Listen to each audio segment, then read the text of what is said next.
My name is Maribel Whitfield, and the chimney cracked on a Tuesday. I know it was a Tuesday because I'd driven up from Harlan County that morning 3 hours on Route 421 with everything I owned in the bed of a 1987 Ford F-150 that burned a quart of oil every 200 miles.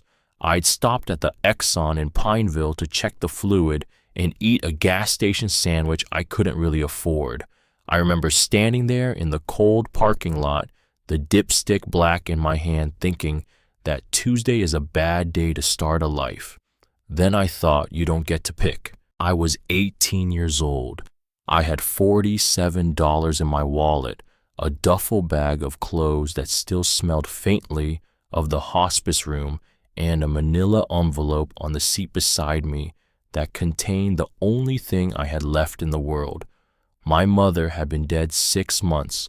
My father had been gone 8 years before that. I had been sleeping in the cab of this truck since August, parked behind a Baptist church in Corbin, where the pastor's wife pretended not to notice.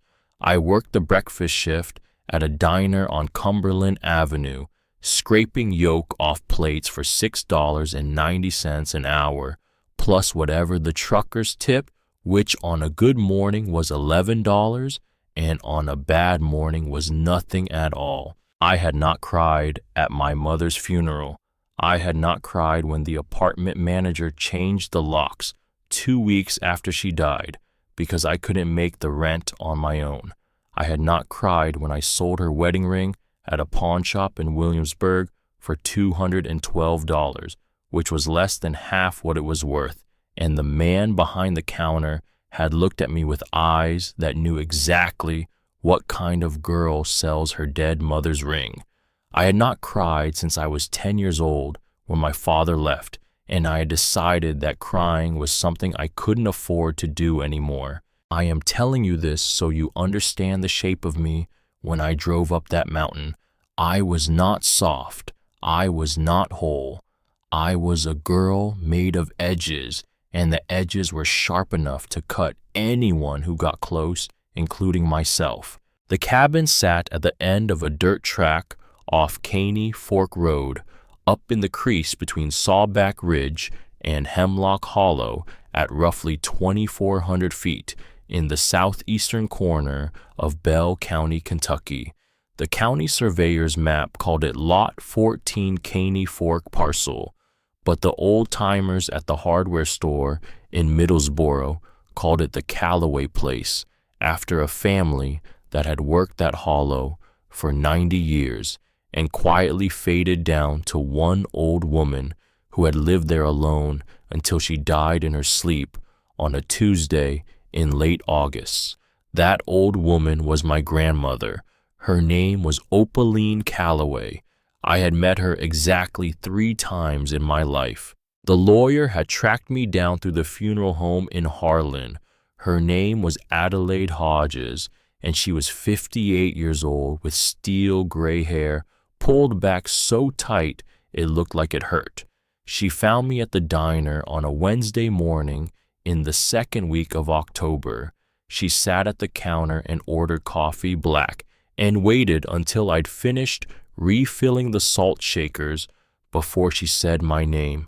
Maribel Whitfield, she said, and then she said, your grandmother left you something. I remember the way the light came through the diner window when she said it. Pale gold, the kind of October light that knows winter is coming. I remember the smell of bacon grease and old coffee. I remember the way my hand stopped moving, the salt shaker still tilted in my fingers, and how I had to remind myself to set it down before I dropped it. Adelaide Hodges handed me a manila envelope across the counter. Inside, there was a deed, a hand-drawn plat map, and a single sheet of paper in handwriting I didn't recognize, but somehow knew. It said only 7 words. The land knows what it is. Wait. I stood in the dirt parking lot outside the diner after my shift and read that paper 3 times. Adelaide Hodges had given me directions and a key on a brass ring. She had also given me a second envelope, sealed, which she said her instructions were not to deliver yet. She said that with a strange hesitation in her voice, as if she wasn't sure she was doing the right thing. She said the envelope would come to me when the time was right. I asked her what that meant. She said she didn't know herself. I drove north. I didn't have anywhere else to go. The first thing I saw when I pulled into the clearing was the chimney. It ran up the south wall of the cabin, fieldstone and old mortar, maybe 18 feet from hearth to cap.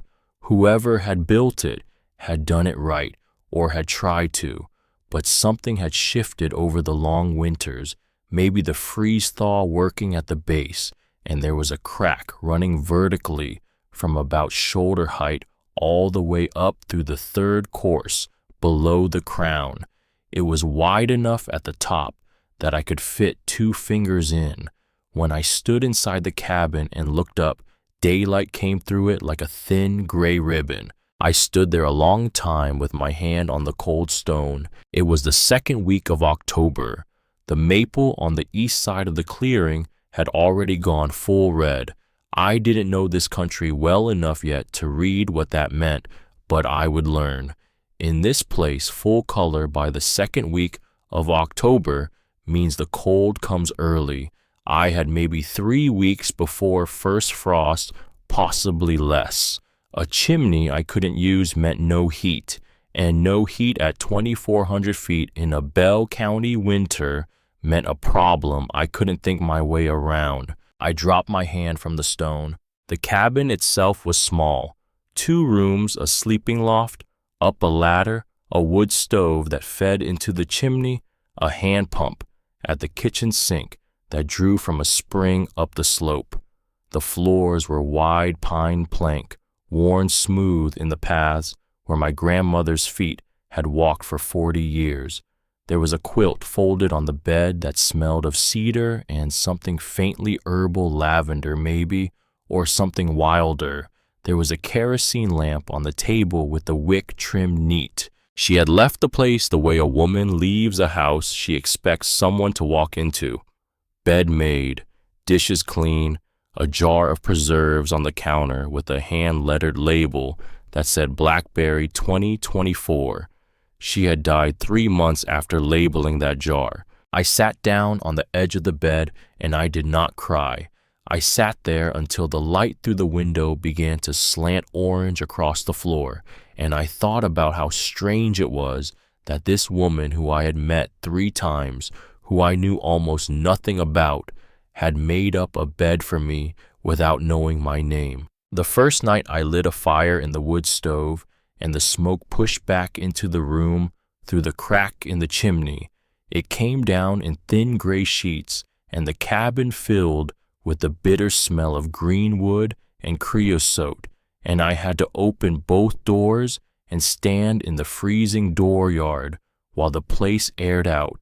I slept that night in the truck parked 20 feet from the cabin with 2 of my grandmother's quilts pulled over me and the windows cracked because I was too cold not to keep the engine running for short bursts, and I didn't want to die of carbon monoxide on my first night as a property owner. I lay there awake for a long time. The mountain made sounds I had never heard before, branches cracking in the cold, an owl somewhere up on Sawback Ridge, calling and getting no answer, the creek down the slope running over stones with a sound like someone whispering in another room. I thought about my mother. Her name was Lorena. She died at 42 of breast cancer that we caught too late because she didn't have insurance and she didn't go to doctors, and she thought the lump was nothing until it wasn't. She had been a waitress, a hotel maid, a checker at the IGA in Pineville. She had raised me alone after my father left. She had been quiet and watchful and tired, and she had never once in my 18 years on this earth said a single word about her own mother. Not when I asked, not when I begged, not when she was dying and I sat beside her hospital bed in Corbin and held her hand and said, "Please, Mama, tell me about my grandmother. Tell me about where you came from. Tell me anything." And she had turned her face to the wall and closed her eyes and said, "Only that woman is dead to me." But she wasn't dead to her. She wasn't dead at all. Not yet. My grandmother Opaline was still alive, then 90 miles away in this cabin, and my mother knew it, and she had chosen not to tell me. And now they were both gone, and I was the one left, and I didn't understand any of it.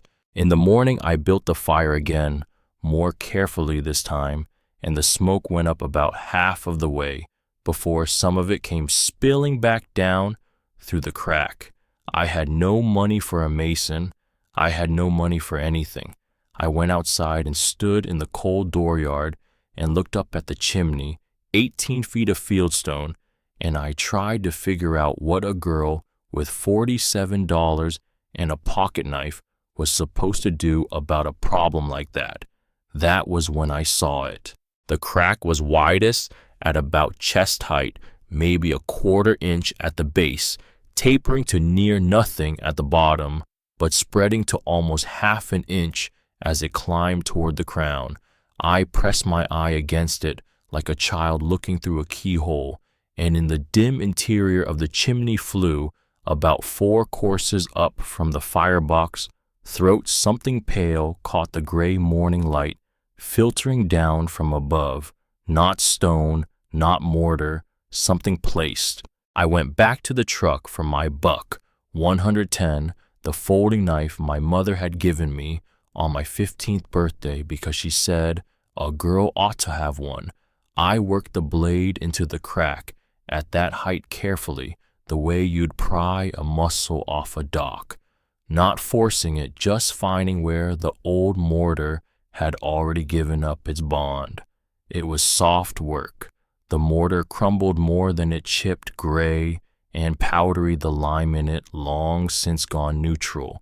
2 of the stones shifted when I worked the 3rd course, and I caught them with my forearm before they could fall. Behind them, set deliberately into a void between the outer face and the flue liner, a gap that shouldn't have existed in any standard construction, which told me it had been put there on purpose, was a tin box, Army surplus, olive drab, the kind they used to package survival rations or first aid kits, about 8 inches long, 5 wide, 2 deep. The lid was held down by a single wire twist. There was no rust or almost none. Someone had wrapped it in a layer of oilskin before setting it in, and the oilskin had done its job. 40 years in a sealed stone void had not been nothing, but it had been close to nothing. I sat down on the hearthstone with the box in my lap. I didn't open it right away. I'm not sure why. Some instinct that a thing like this deserves a moment before you change it by knowing what's inside. The cold was working through my jacket, by now the kind of still October cold that doesn't move, just sits on you. A crow called once from the tree line and went quiet. The box weighed maybe a pound. Something shifted inside when I tilted it. Paper or papers and something heavier in one corner that slid with a solid weight. I worked the wire twist loose. The oilskin beneath the lid had fused slightly to the metal, and I peeled it back in pieces. Inside there was a folded letter, a smaller envelope with something flat and hard inside, and a hand-drawn map on paper, so old it had gone the color of weak tea. I unfolded the map first, just enough to see it was of this property. I could make out the creek, the ridge line, and a square that had to be this cabin, and in the lower right corner in faded pencil, a set of numbers I didn't understand yet. The numbers were written in 2 groups, separated by a dash, 6 digits, then 4. I stared at them long enough that my eyes started playing tricks, turning the pencil lines into something familiar, then unfamiliar again. I folded the map back along its original creases carefully because the paper wanted to split at the folds, and set it on my knee. The letter was written in a hand I recognized without ever having seen it, the same slanted 7 that my mother used to make on grocery lists, the same way of looping the lowercase g. I had only ever seen my grandmother's handwriting once on a birthday card she had sent me when I turned 5, which my mother had taken from me before I could read it, and which I had found years later in a shoebox in the closet, addressed to me in that slanted hand, the envelope still sealed, because my mother had never let me open it. The letter was short, 3 paragraphs in blue ballpoint ink that had faded to the color of a bruise. I read it slowly twice because some of the words were hard to make out where the pen had run dry, and she'd pressed harder to compensate. She wrote that she was putting this box in the chimney because she didn't trust the bank, and she didn't trust the county, and she didn't entirely trust the people she was related to, which I thought was honest if not exactly warm. She wrote that whoever found it had found it for a reason, and she hoped that reason was a good one. She wrote one sentence I had to read 4 times before it settled. The land is not what was sold. Only the deed was sold, and a deed is just a piece of paper with someone's handwriting on it. I didn't know what that meant yet. The smaller envelope was sealed with wax that had hardened and cracked along one edge. Inside was a key, a small brass key, the old kind with a round bow and a simple 2-notch bit, the kind that opens a lockbox or a post office drawer or a diary. No label, no explanation, just the key which had left a faint rust shadow on the inside of the envelope. I sat there on that cold ground for a while. The crow didn't come back. The light was getting thin in the way it does in October when you're in a hollow and the ridgeline cuts the afternoon short. I put the letter, the key, and the map back in the tin box in the order I'd found them. I wrapped the oilskin back over them as best I could. I did not know what the numbers meant. I did not know what land she was talking about. I knew only that she had put this here for someone, and I was the someone who had come. I carried the tin box inside under my arm like it was something fragile, which I suppose it was. Not the metal. The metal was fine, dented but solid. But what it contained, words written by a dead woman's hand, a key that opened something I hadn't found yet, a map with numbers I didn't understand. That afternoon, I drove down to the hardware store in Middlesboro and bought a 5-gallon bucket of refractory mortar with the last $14 I had to my name. The man behind the counter was maybe 70, with a white mustache stained yellow on one side from cigarettes. He watched me count out the bills, and then he said, "You, the girl up at the Callaway place." It wasn't a question. I said yes. He nodded slow like he was confirming something he'd already heard. He said, "You tell anybody up there yet?" I said, "Tell anybody what?" He looked at me for a long second, and then he said, "Never mind, honey. You take care up that mountain. It gets cold." I drove back up Caney Fork Road thinking about how he had looked at me. There had been something in his face that wasn't quite pity and wasn't quite warning. It was the look a man gets when he knows something he isn't going to say. I patched the worst of the crack that evening, with the refractory mortar working with a putty knife and the last hour of daylight. It was rough work and ugly, but it would hold long enough to get smoke up the flue without poisoning me.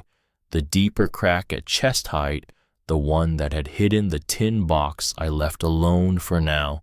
I packed it loose with rags and told myself I'd come back to it. That night, I built a real fire for the first time, and the smoke went up clean and dark and disappeared into the October sky, and I sat on the hearthstone with my hands held out to the warmth, and I felt for the first time since my mother died something like a small, still center inside me.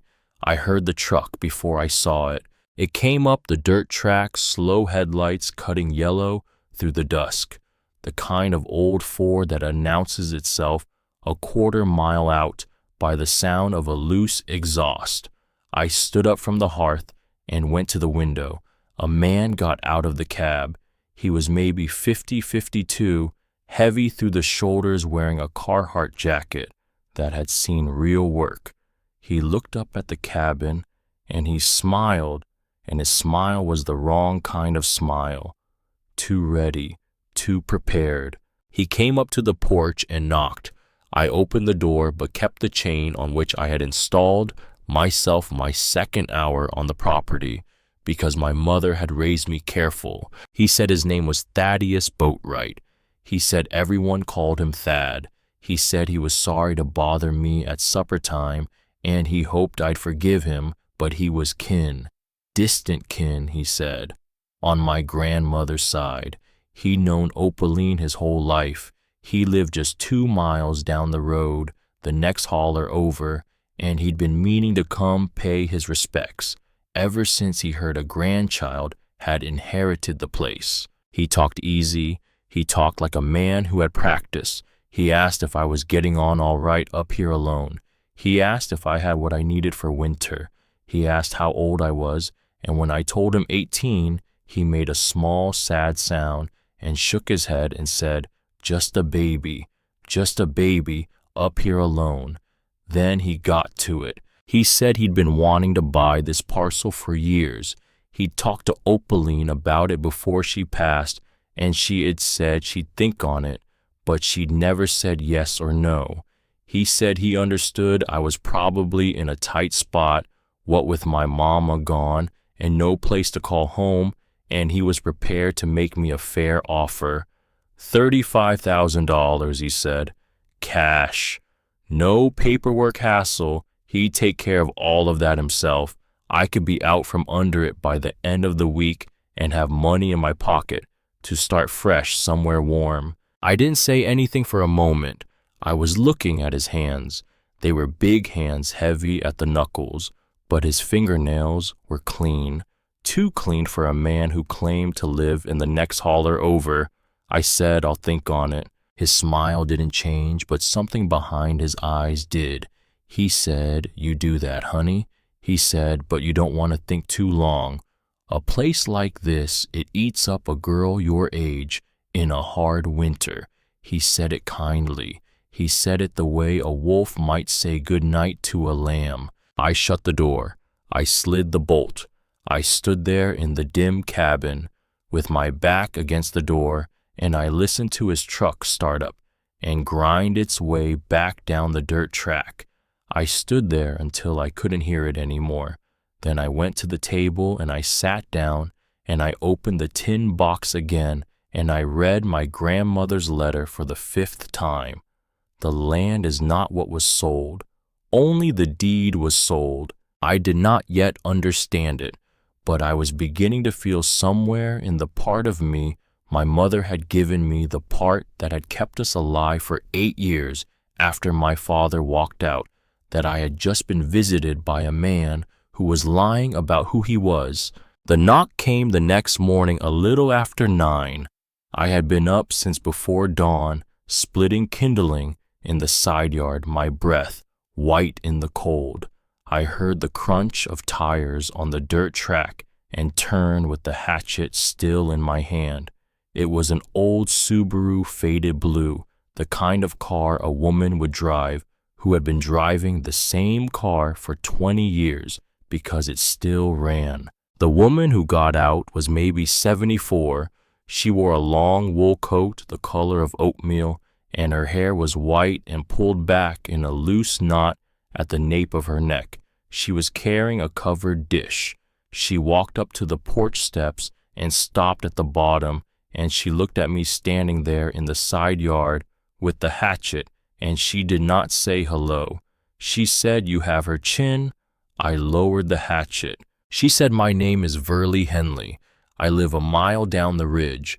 I was your grandmother's closest friend for 60 years. I brought you some cornbread and a pot of beans because I figured you wouldn't have eaten anything decent in a while, And I was right about that. You look like a sapling that's been through a hard fall. I didn't know what to say. I stood there with the hatchet in one hand and the cold morning air biting at my face. I had not been spoken to with that kind of plain matter-of-fact kindness since before my mother got sick. Verlie Henley climbed the porch steps without waiting for an invitation. She set the covered dish on the porch rail. She turned and she looked at me, really looked, and her eyes were the gray of weather over a slate roof. She said, "Thaddeus Boatwright came by here yesterday, didn't he?" I said, "How did you know?" She said, "Because I saw his truck go up the road, and because I have been waiting for him to make his move ever since Opalan died." Honey, you listen to me. You don't sign one piece of paper that man puts in front of you. You don't take $1 from his hand. You don't answer the door if he comes back. Do you understand me? I said, "Why?" She didn't answer right away. She was looking past me up at the cabin, at the chimney, at the rough patch of refractory mortar I had smeared into the worst of the crack the night before. Her face changed when she looked at the chimney. It went soft and far away, the way a face goes when a person is looking at something that isn't there anymore. She said your mama didn't turn her back on Opaline Maribel. Whatever she told you, whatever she let you believe, it was the other way around. Your grandmother sent your mother away. She did it on purpose. She did it to save her life, and she paid for it every day of the 37 years your mama was gone, and she never stopped paying for it, not even at the end. I stood there in the cold yard, and I felt something inside my chest that I had been holding very still for a long time begin to shake. I said, "Save her life from what?"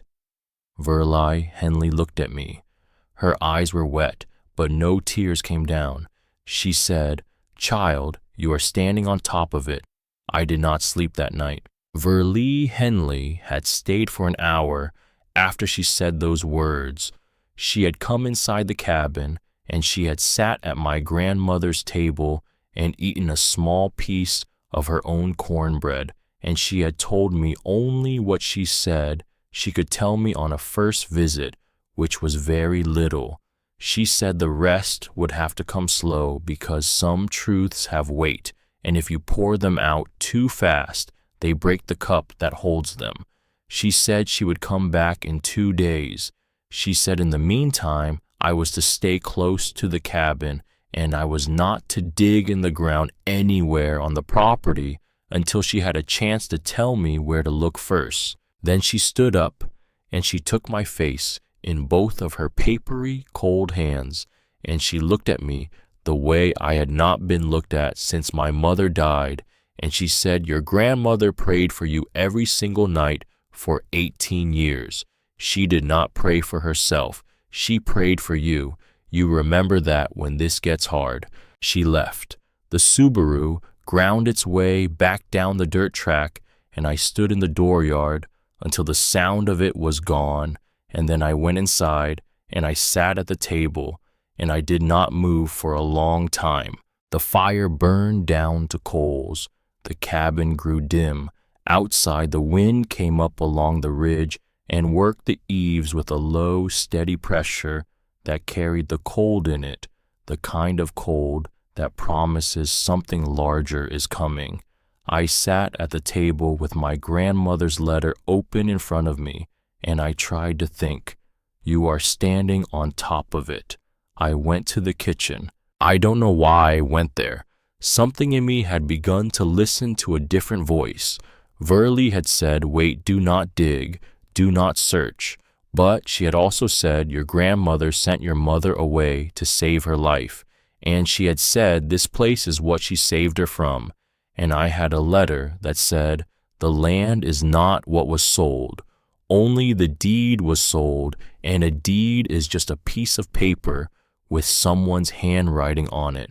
And on the back of that letter, faint as breath on cold glass, I had found another line written in a different ink, almost the same color as the paper itself. that I had not noticed the first 3 times I read the letter. I had only seen it because I tilted the page toward the lamp at a different angle. It said before the spring house, look for the sweet box in the kitchen. The sweet box. The kitchen of that cabin was no bigger than a coat closet, a hand pump, a sink of zinc, a small wood cook stove, a pie safe with punch tin doors that my great-grandfather had built around 1925, the tin still showing the faint pattern of stars he had punched into it with a nail. Above the sink, a row of open shelves held tin canisters with paper labels, flour, sugar, cornmeal, lard, salt, and one canister with no label smaller than the others, the metal painted faded blue with a hand-stenciled pattern of small flowers around the lid. A cookie tin. I took it down from the shelf with hands that had begun to tremble, and I did not know why they were trembling, because I had not let myself tremble at anything in 8 years. The tin was light. There was something inside it, but very little. I set it on the kitchen table, and I lifted the lid. There were no cookies. There were 2 things. The first was a photograph. Black and white, the corners furrowed, the surface speckled with the small brown spots that old photographs grow over time the way old hands grow them. The photograph showed a woman of maybe 47 with her hair pinned up in a way nobody had pinned hair in a long time, standing on the porch of this cabin. The porch I had just walked across, the same boards, the same railing. The woman was thin and tall, and her face was a face I had never seen, but I recognized the shape of her chin because I saw it in the mirror every morning. She was holding the hand of a child, a girl maybe 5 years old, in a thin cotton dress and bare feet. The girl had her mother's hair dark and unruly. She was looking up at the woman with an expression I had seen on my own face 1,000 times in 100 photographs taken across a span of years. It was my mother, at 5 years old, on this porch, holding my grandmother's hand. I did not know my mother had ever been here. I had been told all my life that my mother had grown up in Tennessee, that her people were from Tennessee, that she had no people left. I had been told this so many times and so consistently that I had stopped asking questions before I was 10. But there she was, standing on this porch, in a dress my grandmother had probably sewn for her, holding the hand of a woman whose existence I had been allowed to know about only at the very end, only in the language of one bitter sentence. That woman is dead to me. The second thing in the cookie tin was a letter. It was sealed in a plain white envelope, unstamped, never sent. The envelope was addressed in my grandmother's hand in the same blue ballpoint that had faded to the color of an old bruise, and it was addressed to a single name, Lorena, my mother's name. I sat down on the floor of the kitchen with the letter in my hand. I sat down because my legs would not hold me anymore. I sat with my back against the wall under the pie safe, and I held the envelope in both hands, and I looked at my mother's name written in my grandmother's hand, and for the first time in 8 years, I felt the thing inside my chest that I had been holding still begin to crack. I did not cry, not yet, but I felt the edge of it. I felt the place where crying lived in me, and I knew I was close. The envelope was sealed. My grandmother had written this letter to my mother, sealed it, and never sent it. The date in the corner of the envelope, the only date, was September of 2015. My mother had been 33 years old that fall. I had been 9. We had been living in a single wide trailer outside of Williamsburg, and my mother had been working 2 jobs, and I had not seen her smile in months. I opened the envelope. The letter was 4 pages long, written on lined paper, torn from a school notebook. Both sides of every page in the careful hand of a woman who was telling herself the truth and trying very hard to write it down before she lost the courage to do so. I read it slowly. I read it twice, and then I sat on the kitchen floor under the pie safe with my mother's name in my lap, and I read parts of it a third time. The letter began, "My daughter, the love of my life, I am sorry I sent you away." She wrote that she had not sent my mother away because she didn't love her. She had sent her away because she loved her too much to let her grow up in the shadow of what had happened to her own father, my mother's grandfather, the man whose chimney I was sleeping next to. She wrote that there were men in this county who had killed her father in 1982 and gotten away with it, and those men had sons, and those sons were grown now, and they had not forgotten that my grandmother knew what they had done. She wrote that the only way she had been able to protect a 5-year-old girl from those men was to send her away, to put her on a bus to Tennessee with the wife of a Baptist preacher who owed my grandmother a favor, and to tell my mother when she cried and asked why that she was being sent away because my grandmother did not want her anymore. She wrote that this lie was the worst thing she had ever done in her life, and she had done it because she would rather have her daughter alive and hating her than dead and loving her. She wrote that she had paid for that lie every day for 40 years. She wrote that she had sent money, anonymously, every month, to the woman who took my mother to Tennessee and later to my mother directly through a post office box my mother believed belonged to a state scholarship program. She had paid for my mother's high school books. She had paid for the typing class. She had paid for the small apartment in Knoxville the year my mother turned 18. She had paid in part for me, for the maternity care my mother had received at the clinic in Pineville when she came back to Kentucky, pregnant and alone, not knowing that her own mother was less than 100 miles away, watching from a distance, sending small white envelopes of cash that my mother believed came from a county assistance program. She had watched me grow up from a distance. She had not dared to come near. The men were still alive. The sons were still alive. And as long as my grandmother was alive and held what she held, those men would never stop watching. She wrote, "I am going to die without ever holding you again, Lorena. I have known this for a long time, but I am going to die having kept you alive. And if your daughter is reading this someday, if she finds her way to this cabin, I want her to know that her mother was loved by me every day, across every mile, without exception, forever." She wrote, "I am sorry, I am sorry, I am sorry." She had signed it, "Your mother." I sat on the kitchen floor for a long time. I did not move. The fire in the wood stove went out completely. The cabin grew cold. I could see my own breath in the air, faint white in the gray light that came through the kitchen window. I could hear the creek running far below, and the wind in the eaves, and the small sound that an old house makes when it settles into itself in the cold. I cried. I do not know how long I cried for. I cried in a way I had not cried since I was a child, the kind of crying that does not make any sound, the kind that just comes out of you in long shudders that have no shape. I cried for my mother who had died, believing her own mother had thrown her away.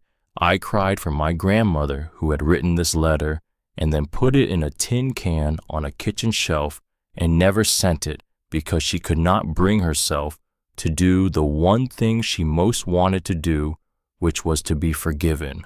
I cried for the small, barefoot girl in the photograph, and for the woman that girl had grown up to be, and for the daughter that woman had raised, who was sitting on a cold kitchen floor in a cabin she had not known existed 8 days earlier, holding a letter she should have been allowed to read 15 years ago. I cried until I could not cry anymore, and then I got up and I built the fire back up, and I made myself a cup of weak coffee with the percolator on the stove, and I sat at the table and I read the letter one more time.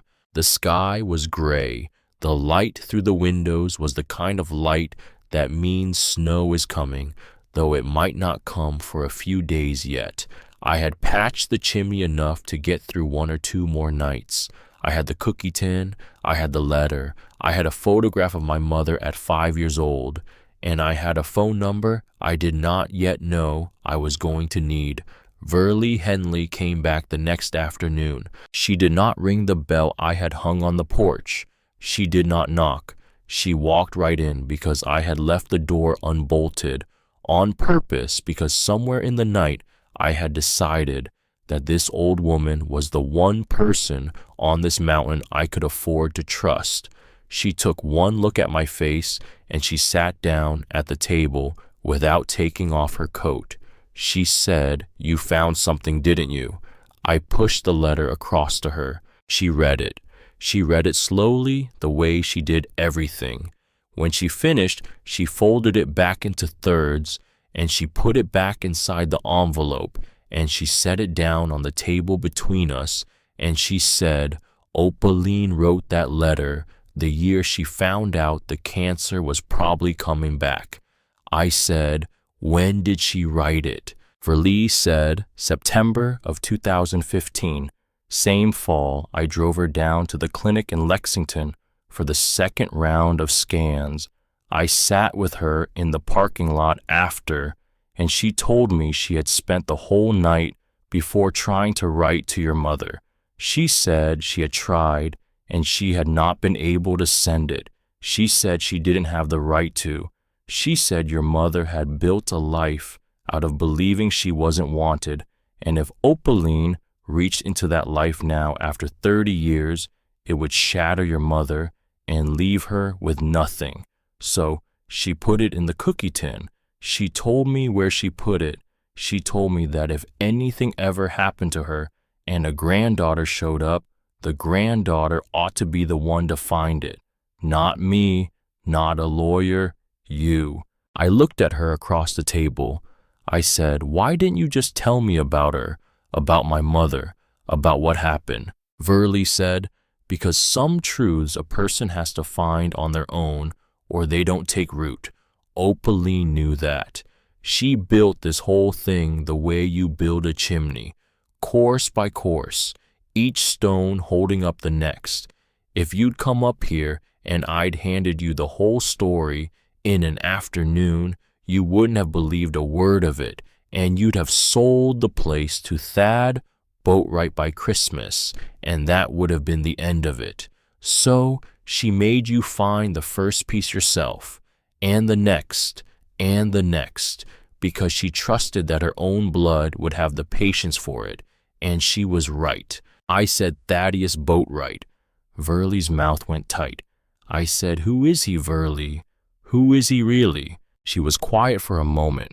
Then she said, "His grandfather was a man named Earl Boatwright.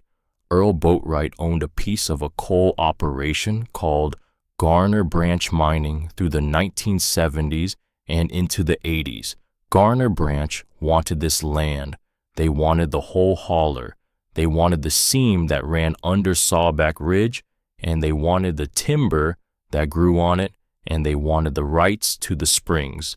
Your great-grandfather, a man named Elias Calloway, refused to sell. He refused 3 offers. The 3rd time he refused, his well water started to taste off. He was dead within a week. They put it down as heart failure on the certificate, but the doctor who signed the certificate was a Boatwright cousin, and the well was never tested. I said Earl Boatwright killed my great-grandfather. Verlie said Earl Boatwright had him killed. Yes, your grandmother was 42 years old. She had just had your mother a baby still in arms. She knew what had happened.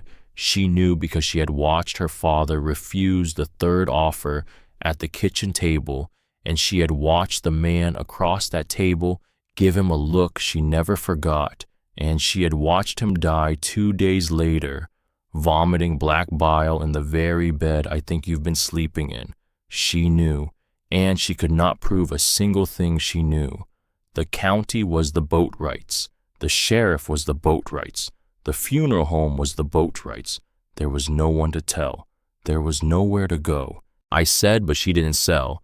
She kept the land. Verlee said she kept it because if she sold it, they won, and she would not let them win. But she also knew that as long as she lived on this land, and as long as your mother lived on this land, they would come back for it.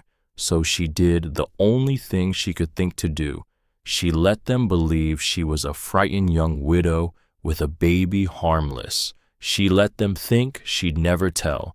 She raised your mother very quietly, very plain, and the day your mother turned 5 years old, she put her on a bus to Tennessee with a woman named Geraldine Rowe, who had loved Opaline like a sister since they were girls, and she told your mother the lie that broke both of them, and she kept living up here alone for the next 37 years, watching, waiting, paying the taxes, keeping the chimney standing. I said, why didn't she just leave? Go to Tennessee. Go anywhere.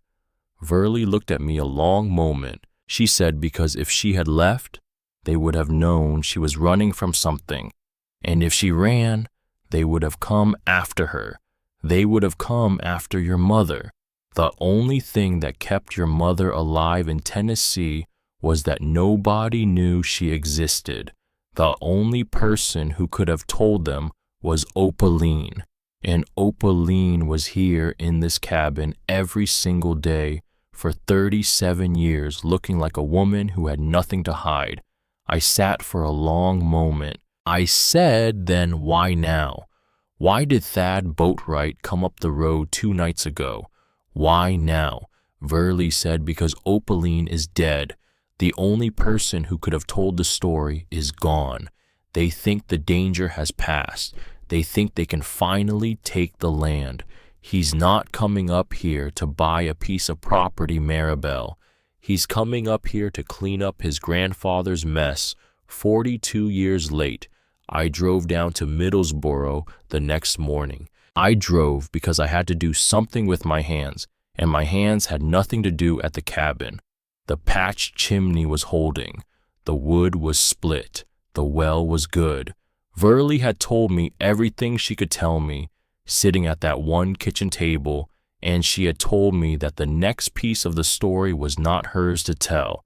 She had said the next piece lived in the public library on Cumberland Avenue, and the keeper of it was a woman named Wilma Pritchard, who had been the head librarian there for 51 years. The library was a 1-story brick building set back from the road behind a row of crepe myrtles. The crepe myrtles had lost their leaves. The wind moved through them with a dry rattle. Wilma Pritchard was 78 years old, and she stood 5 feet tall in shoes, and she wore a cardigan the color of dry moss. She was sitting behind the front desk reading a thick book through a pair of bifocals when I came in. She looked up. She did not look surprised to see me. She said, "You have her eyes." I had not expected that to land the way it did. I had not expected to feel it in my chest, but I felt it. The way she said her with the small, careful pause before the word, as if my grandmother were a person Wilma Pritchard had known and respected and still missed. I said, "I think you know who I am." Wilma said, "I have known who you were since the morning you were born. Your grandmother came in here that afternoon with a copy of the Knoxville News Sentinel and showed me the birth notice. She had circled it in red pencil. She didn't say anything. She just put the paper down on this desk and pointed and waited until I read it. Then she folded it back up and she walked out. That was 18 years ago this past March. I said my grandmother knew when I was born. Wilma said your grandmother knew the day you were born. She knew the hour. She knew the hospital. She knew the name your mother gave you. She knew everything about you, Maribel Whitfield, that a woman can know about a granddaughter she has never been allowed to hold. Now, child, come back here behind the desk and follow me. You have a lot of reading to do. She led me to a small room at the back of the library behind a door marked Reference. Inside, there was a long table and a single green-shaded lamp and a row of black-bound volumes on a shelf along the wall. Newspapers, bound by year, the whole run of the Bell County Courier going back to 1898. She pulled down the volume for 1982. She set it on the table. She opened it to a page she had clearly opened many times before. She tapped the page with one bent finger. She said, your great-grandfather, December 7th, 1982, front page, read it slow. I sat down. The headline said, local farmer dies of sudden heart attack. The article was 3 short paragraphs. It named Elias Calloway, 81 years old, of Caney Fork. It said he had collapsed at his kitchen table on the evening of December 5th. It said he had been treated by Dr. Russell Boatwright, who had pronounced him dead at the scene. It said there would be no autopsy. It said funeral services would be held at Boatwright Funeral Home on Cumberland Avenue. It said he was survived by his wife Hattie, his daughter Opaline, and a granddaughter Lorena, aged 2 months. I read it twice. I looked up at Wilma. I said 2 months. My mother was 2 months old. Wilma said, that's right. I said, Dr. Russell Boatwright signed the death certificate. The funeral home was Boatwright. Everyone is a Boatwright in this article. Wilma said that's how it was. That's how it still is in some ways. There are 3 Boatwrights on the county commission as we speak. There is a Boatwright on the school board. The current sheriff is a man named Calvin Sharp, but his mother was a Boatwright.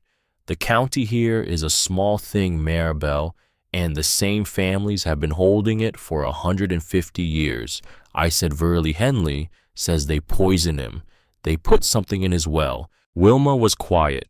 She walked over to the shelf and she pulled down a thinner volume, not a newspaper, a bound stack of mimeograph pages. The purple ink faded, but still legible. She set it on the table next to the newspaper. She said your grandmother gave me this in 1991. She told me to hold on to it. She told me not to read it. She told me that someday a young woman would come into this library and I would know her by her face, and when she came, I was to give it to her. She slid the bound pages toward me. I opened the cover. The first page was a typed letter, dated November of 1982, addressed to Dr. Russell Boatwright from the state lab in Frankfurt. It was a chemical analysis of a sample of well water submitted by Opaline Calloway, age 42. The water had contained arsenic at a level that the lab note described as inconsistent with natural occurrence. The sample had been submitted 3 weeks before my great-grandfather died. 3 weeks. My grandmother had known. She had tested the water. She had sent the sample to the state lab in an envelope. She had received this report and she had taken it to Dr. Russell Boatwright, the only doctor in the county. And Dr. Russell Boatwright had taken the report from her and he had told her to go home and not to speak of it to anyone.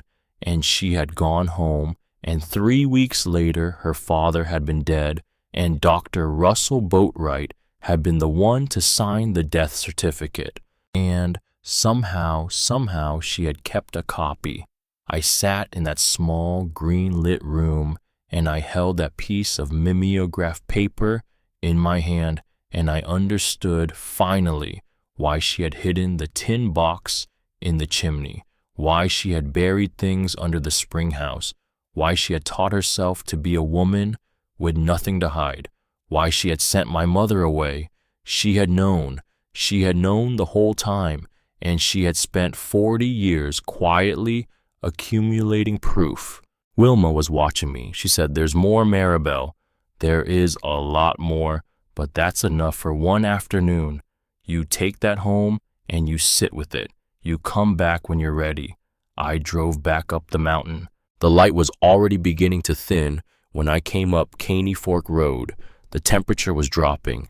The maple at the east edge of the clearing had finally let go of its last leaves, and they lay scattered across the dooryard in a thin red carpet that the wind was already beginning to take. I parked the truck and I got out and I stood there in the cold dust for a moment, and I looked up at the cabin. The chimney rose up against the bruised gray sky. I thought about my great-grandfather pouring himself a glass of water at the table where I had eaten breakfast that morning. I thought about my grandmother at 42 with a 2-month-old baby on her hip, walking into Dr. Russell Boatwright's office with a lab report in her hand. I thought about Thaddeus Boatwright with his 2 clean fingernails smiling on my porch. I went inside.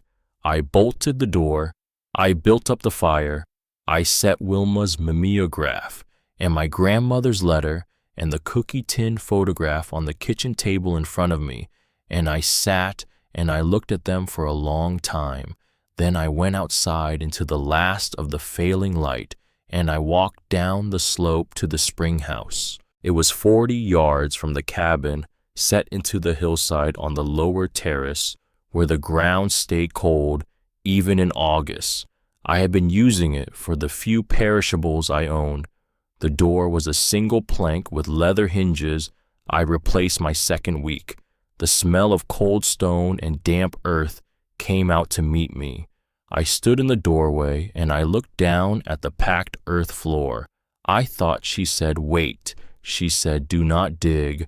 I thought she did not say, "Do not look." I lit the kerosene lamp and I held it low to the floor, and I walked slowly around the inside of the spring house, and at the far corner, from the door in the corner, farthest from the spring channel, I found what I was looking for, a patch of floor maybe 2 feet square, where the earth had a slightly different color from the rest, a little darker, a little less compacted, the kind of patch a person makes when they have dug a hole and filled it back in and let the years pass over it, hoping the years will hide it.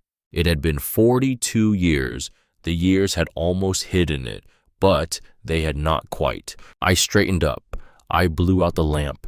I walked back up the slope to the cabin in the last gray light of the October evening, with the cold settling into the hollow like a hand pressing slowly down, and I knew that in the morning, with Verlee Henley standing beside me, I was going to take the short-handled spade out of the lean-to, and I was going to find out what my grandmother had been carrying alone for 40 years. I bolted the door. I banked the fire. I sat at the table with my hands flat on the wood, and I said out loud to the empty room the first words I had said out loud to her since I had arrived. I said, "I'm here, Grandma. I'm here." The fire popped once in the wood stove. The cabin was quiet around me. Outside the window, the night settled into itself, and the mountain held its breath, and I sat at the table waiting for a morning that would change everything I thought I knew about the woman who had built this place stone by stone. I did not sleep that night either, but the not sleeping was different now. It was not the not sleeping of a girl alone in a strange place. It was the not sleeping of a granddaughter keeping watch. Outside, somewhere far down the dirt track, a single set of headlights came up Caney Fork Road, slowed at the bend below my drive, and then continued on past and went up the ridge and disappeared. I watched the place where they had been for a long time after they were gone. Then I got up and I went to the window and I closed the curtain and I checked the bolt on the door one more time, and I sat back down at the table and I waited for the morning. Verley Henley arrived at first light with a short-handled spade across the back seat of her Subaru and a thermos of coffee strong enough to wake the dead. She did not say good morning. She walked into the cabin, looked at me once, and saw on my face what I had spent the night deciding. She said, "You found it, didn't you?" "The patch," I said, in the corner of the spring house, the far corner from the door. She said, "All right then, we dig today." The thermometer on the porch post read 27 degrees. The frost had laid heavy across the dooryard. My breath came out in white clouds. Verley pulled a pair of leather work gloves out of her coat pocket and handed me a pair, and she said, "Opalines. She would have wanted you to wear them." I put them on. They were too big at the wrist, and they smelled faintly of my grandmother's hand cream, a smell I had never known I knew, but my body knew it. My body remembered something my mind had never been allowed to learn. We walked down the slope together. The spring house door swung open onto that mineral smell of cold stone and old water. Verley hung the kerosene lamp from the nail above the shelf.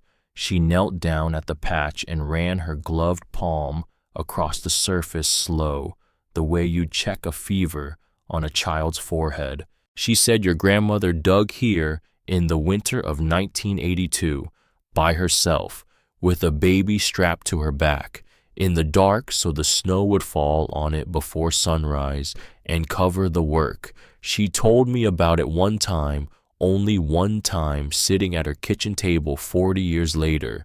She said she dug for 3 hours and her hands bled inside her mittens, and she did not feel the cold. She said she buried it deep because she did not want anyone to find it until the right person came. I said, "What is it?" Verley said, "Child, let's find out." We took turns. The frost layer was 2 inches deep, and it rang under the spade like brick the first half hour. Verley worked carefully, and so did I. She had to stop and rest more often than she wanted to, and I could see the cold getting into her hip the way she stood with her weight shifted off it, but she did not let me see her wince.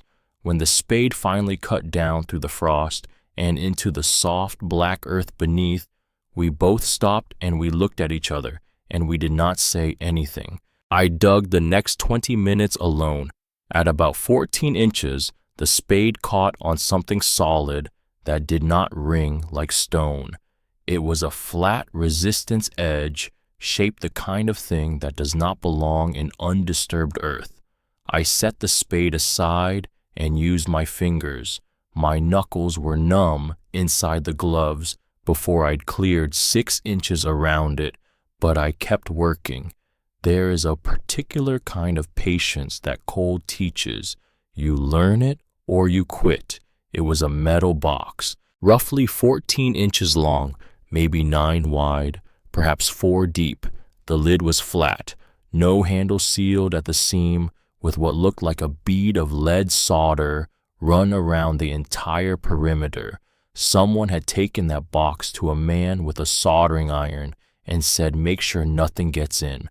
The surface was dark, not rust exactly, more like a deep oxidation, the kind you see on old cast iron that has been kept in damp ground for decades.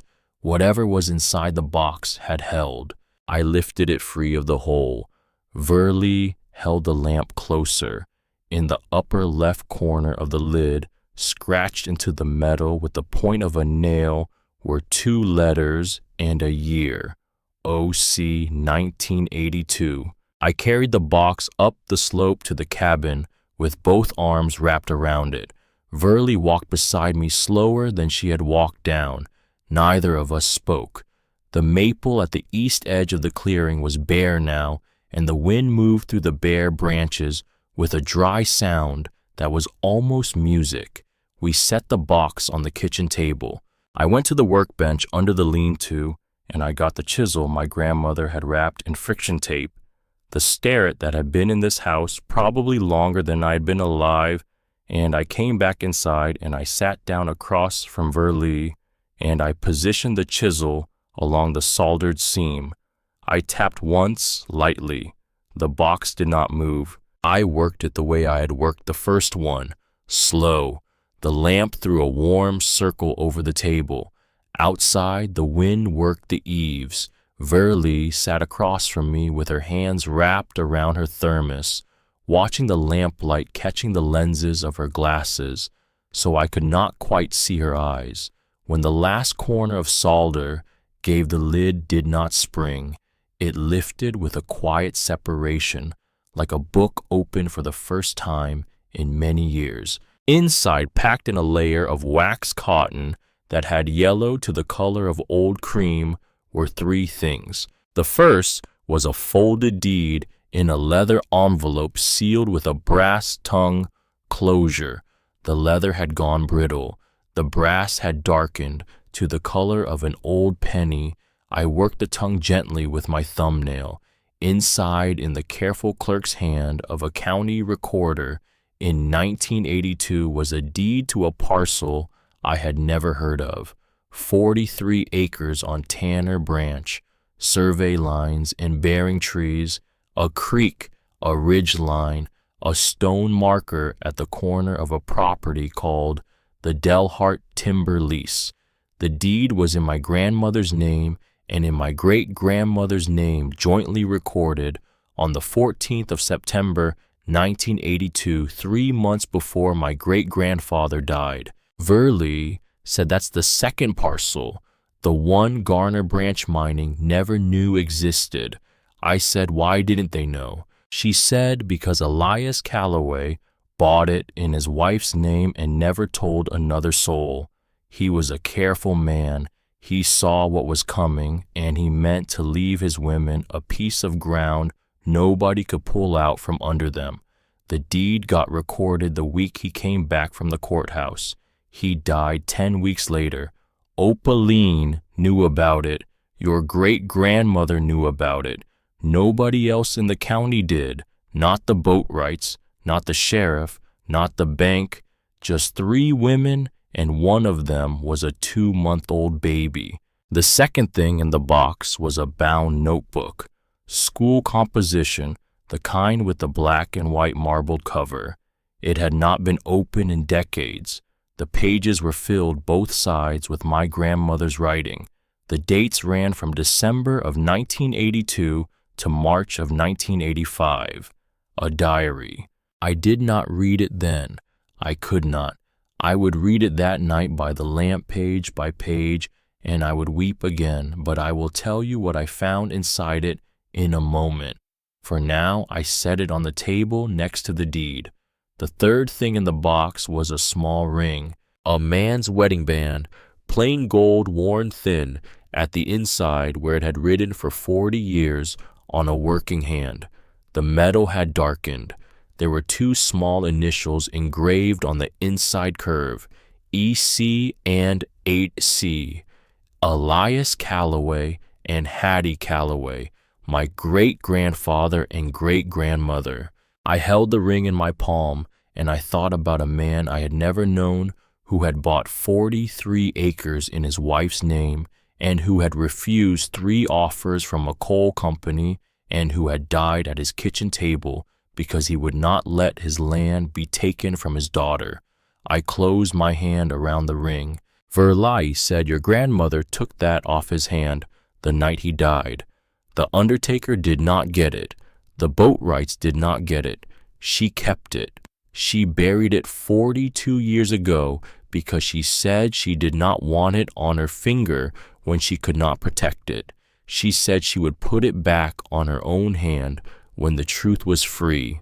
I said, Verlee, the truth is free.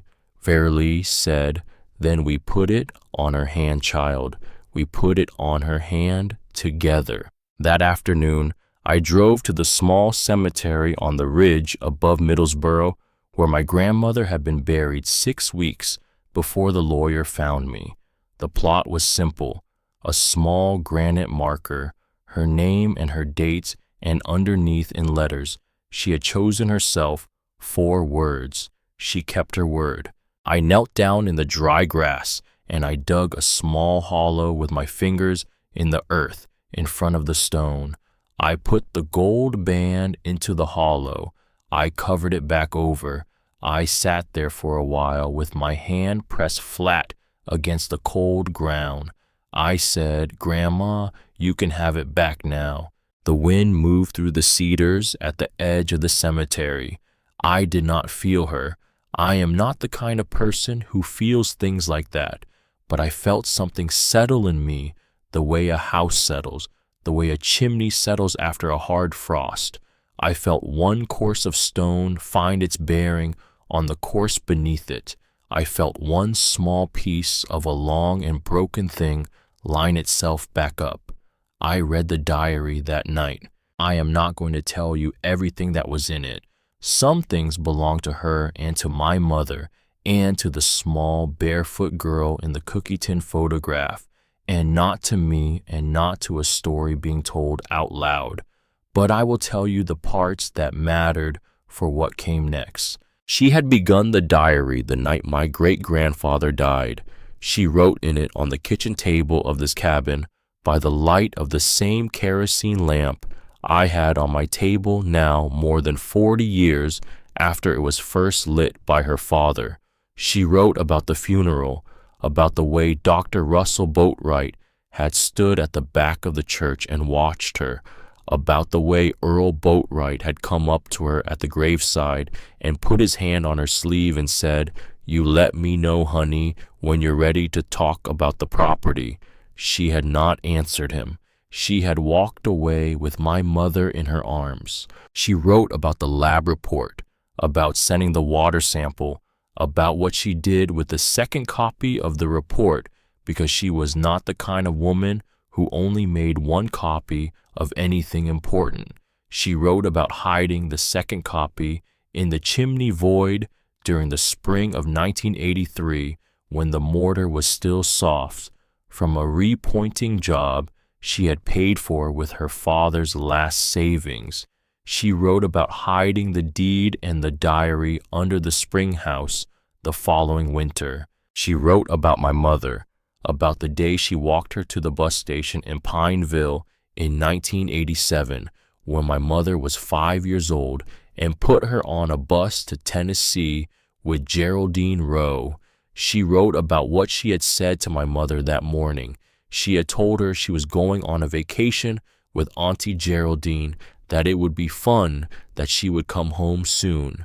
She wrote about my mother's face when the bus pulled out and how my mother had pressed her small palm to the window glass and had not understood, and how my grandmother had stood there in the gravel lot of the Greyhound station and waved until the bus was gone, and then she had walked 4 blocks to the courthouse, and she had sat on the steps and she had wept until a kind woman she did not know had brought her a cup of water. She wrote today, "I killed something in my child that I will never be able to bring back. I did it because I had no other way to keep her alive. I do not ask God to forgive me. I ask only that someday she may." She wrote about the years afterward, about the empty cabin, about the way she had paid the property taxes every year on both parcels through a woman at the county office who owed her a favor and asked no questions, about the way she had watched from a distance as my mother grew up, as my mother went to high school, as my mother went to college, as my mother became pregnant with me, about the post office box in Knoxville and the small white envelopes of cash she had mailed every month for over 30 years, about me. She had filled the last 14 pages of the diary with me. She had written down every milestone of my life that she had been able to learn about.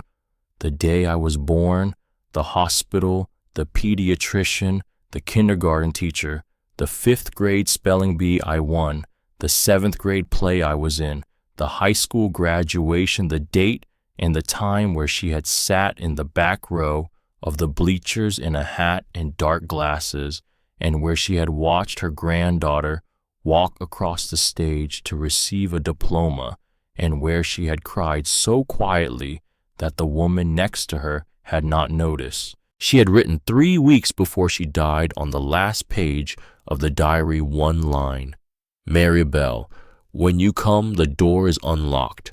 I put the diary down. I sat at the table.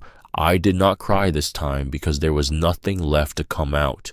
I had cried all of it on the kitchen floor the day before. I sat there until very late.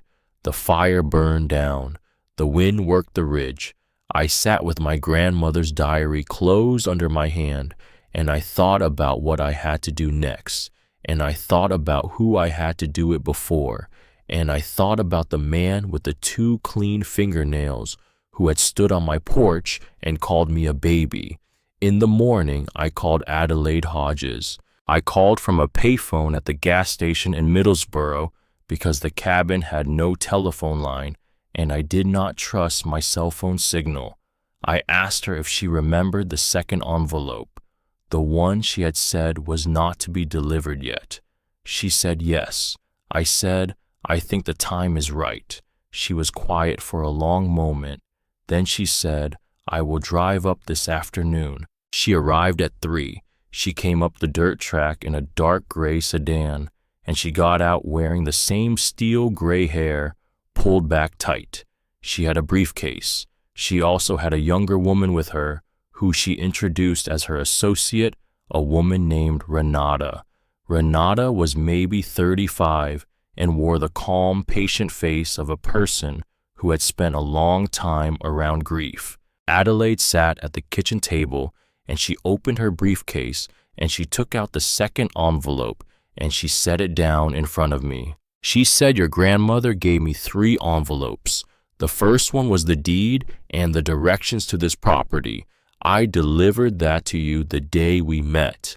The second one was sealed with instructions that I was to bring it to you only after you contacted me of your own accord and only after you had been on the property at least 10 days.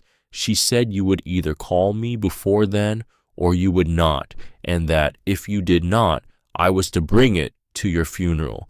I told her that was a dark joke. She said it was not a joke. I said, "What is in it?" Adelaide said, "I do not know. I have never opened it." I opened it. Inside were 3 things: a typed letter from a law firm in Lexington called Marbury and Greaves, a small flash drive on a plain black lanyard, and a photograph. The letter was a retainer agreement. My grandmother had hired the firm of Marbury and Greaves on the 8th of February 2 years ago to represent the interests of one Maribel Lorena Whitfield granddaughter in the event of her own death. The retainer had been prepaid, $25,000. The agreement was already signed by a senior partner named Eldon Marbury, dated and witnessed. All it required was my signature on a second line. The flash drive had a single label on it in my grandmother's hand. The label said for Eldon, "He will know." The photograph was a Polaroid. It showed an older woman, my grandmother, sitting at this very kitchen table holding up a thick manila folder to the camera. On the folder in her hand in black marker was written "Boatwright, Garner Branch Mining, 1982 through 2024. She had spent 42 years building a file. Adelaide read the retainer agreement over my shoulder. Her face did not change, but I saw her hand tighten on the edge of the table. She said, "Maribel, I need to ask you something. Have you been threatened by anyone since you arrived?" I said yes. "A man named Thaddeus Boatwright. He came up here 2 nights ago. He offered me $35,000 for the place. He has not been back, but Verley Henley thinks he will be." Adelaide and Renata looked at each other. Adelaide said, "All right, we are not staying up here tonight. You are not staying up here tonight. I have a guest room in my house in Pineville. Verley can come too. Pack a bag.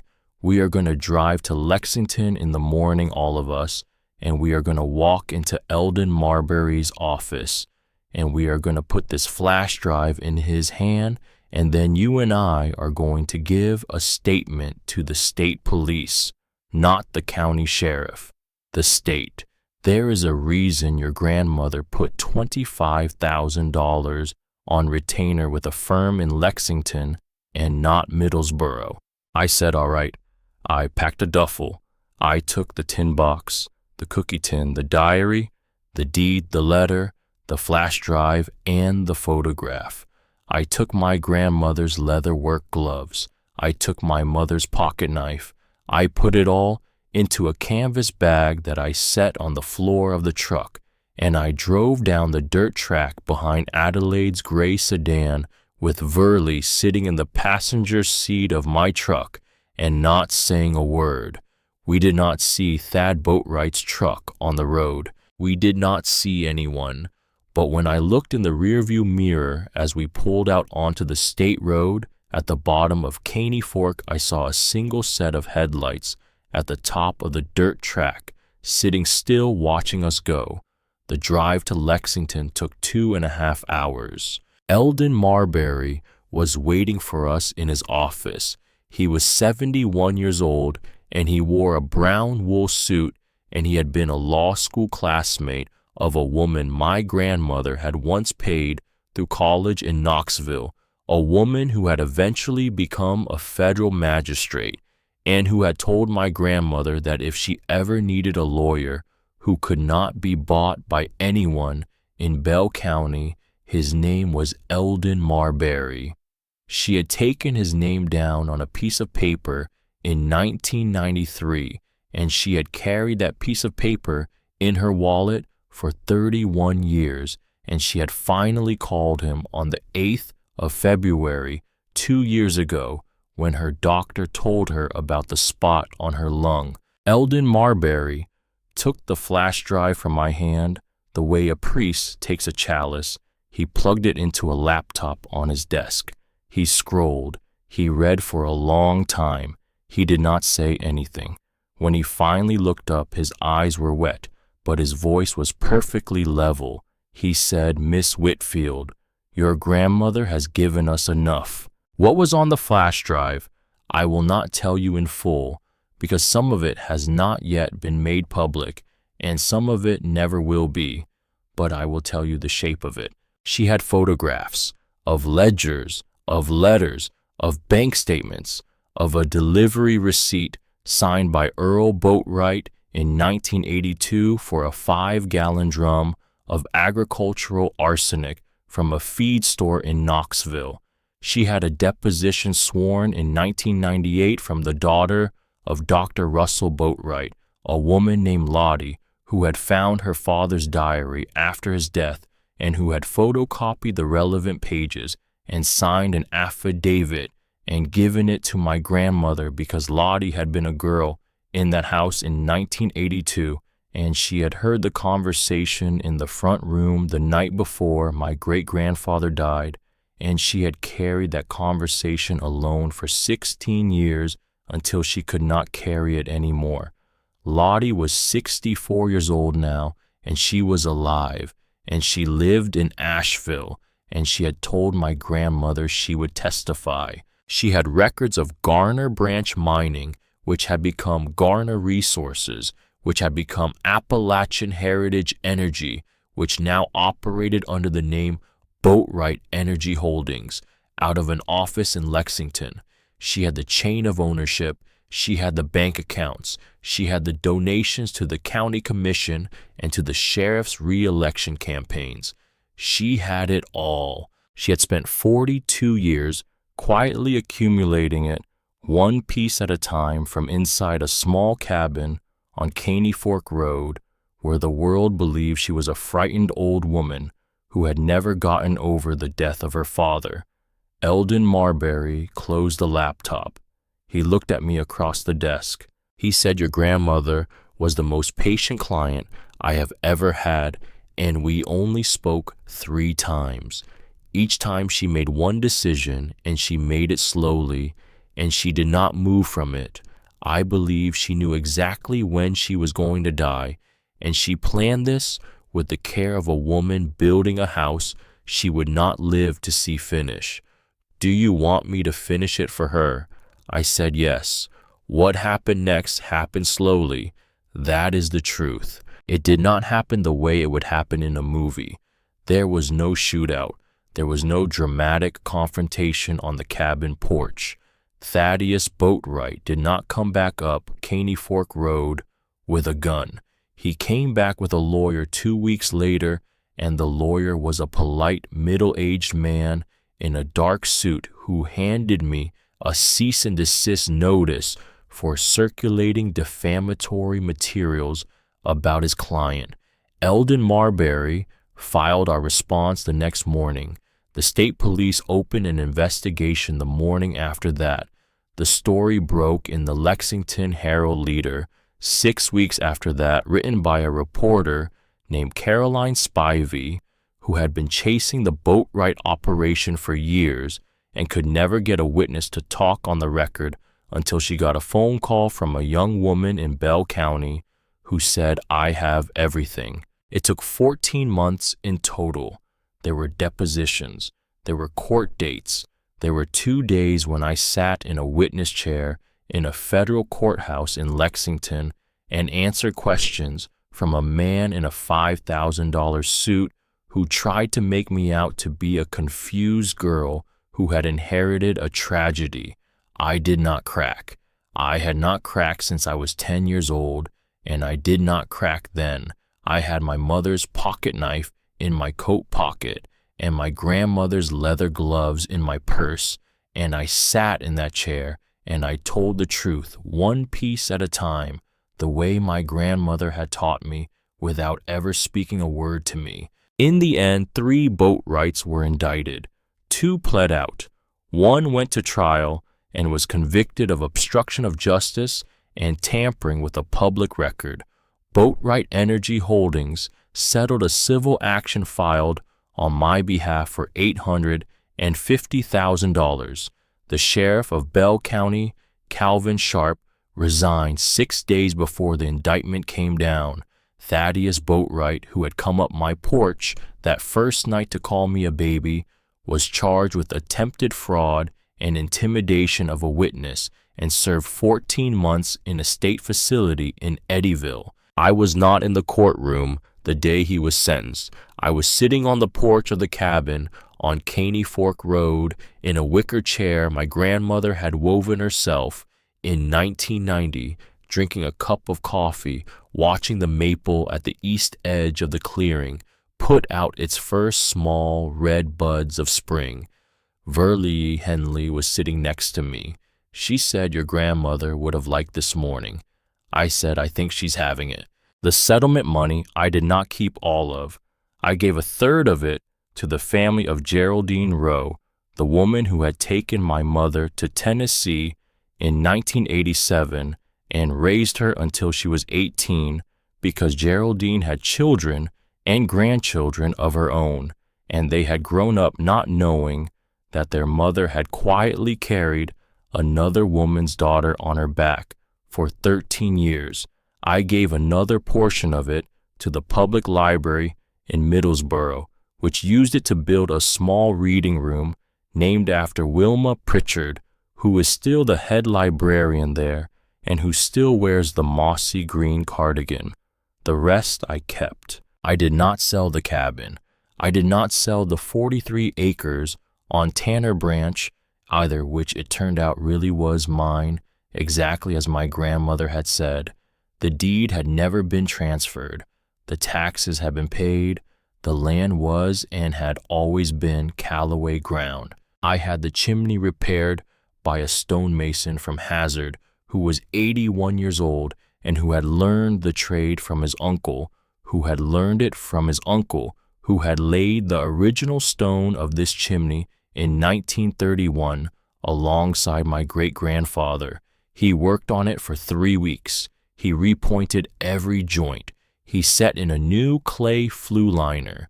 He rebuilt the crown, but he left one stone untouched at chest height, the one that had hidden the tin box, because I asked him to. I asked him to leave a small crack along its edge, just wide enough to slide a finger in. He understood why. He did not ask me to explain. I enrolled at the University of Kentucky in the fall, by distance in their history program. I am writing my senior thesis on the women of Appalachia who held land through coal company pressure between 1960 and 1990. I have interviewed 17 of them so far. 3 are still alive. The others I have learned about through their daughters and their granddaughters. There is a pattern to the way these women carried what they carried. It is the pattern of a chimney built right, each stone holding up the next, each one bearing weight it was not built to bear until it was. On the mantle above the hearth, I have placed 2 framed photographs. One is the black and white picture from the cookie tin, my mother at 5 years old, holding my grandmother's hand on this porch. The other is the only picture I have of my mother as a grown woman taken at her hospital bedside, the week before she died, with me standing beside her, 18 years old, holding her hand the way she had once held her own mother's. Between the 2 photographs, I have placed a small wooden box. Inside the box is the brass key from the first tin in the chimney. I never did figure out what that key opened. I have looked.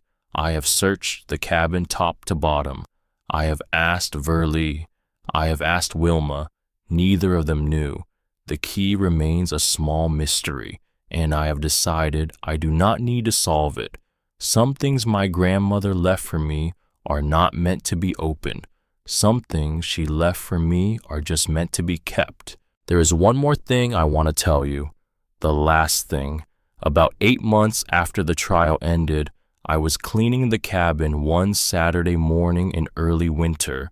I had pulled the bed away from the wall to sweep behind it the way my mother had taught me to do every season, and I found a small canvas pouch wedged between the headboard and the wall. It had been there a long time. The canvas was stiff with age. It was tied with a piece of cotton string. Inside were 214 Polaroid photographs. They were of me. Every single one of them was of me. The earliest one was dated March 2006, in my grandmother's hand on the white border. It showed a newborn baby in a hospital bassinet in Knoxville. The photograph had been taken from the doorway of the maternity ward through a glass window from a distance of maybe 20 feet.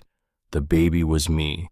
I had been 6 hours old. The next one was from my first birthday, taken at a distance from the parking lot of the apartment complex where my mother and I had been living in Williamsburg. I was on the small concrete porch in a paper hat holding a cupcake. My mother was crouched beside me smiling. The photograph had been taken from a car. You could see the edge of the car door in the corner of the frame. There was one from my first day of kindergarten from across the street. There was one from the 2nd grade play. There was one from the 5th grade spelling bee. There was one from the day my mother and I moved into the trailer outside Williamsburg when I was 7. My grandmother had photographed us carrying boxes from the U-Haul from across a field through a long lens. There was one from my mother's funeral, taken from the back of the cemetery, from behind a stand of cedars. I was standing at the graveside in a black dress I had bought at the thrift store in Corbin for $9. My grandmother had been there. She had been there. There was one from August of this year, taken from a distance in the parking lot behind the Baptist church in Corbin. I was sleeping in the cab of my truck. The photograph had been taken at dawn. The window of the truck was rolled down half an inch. My face was turned toward the camera. I was 18 years old, asleep alone, and my grandmother had been standing in that parking lot at dawn, looking at me taking my picture.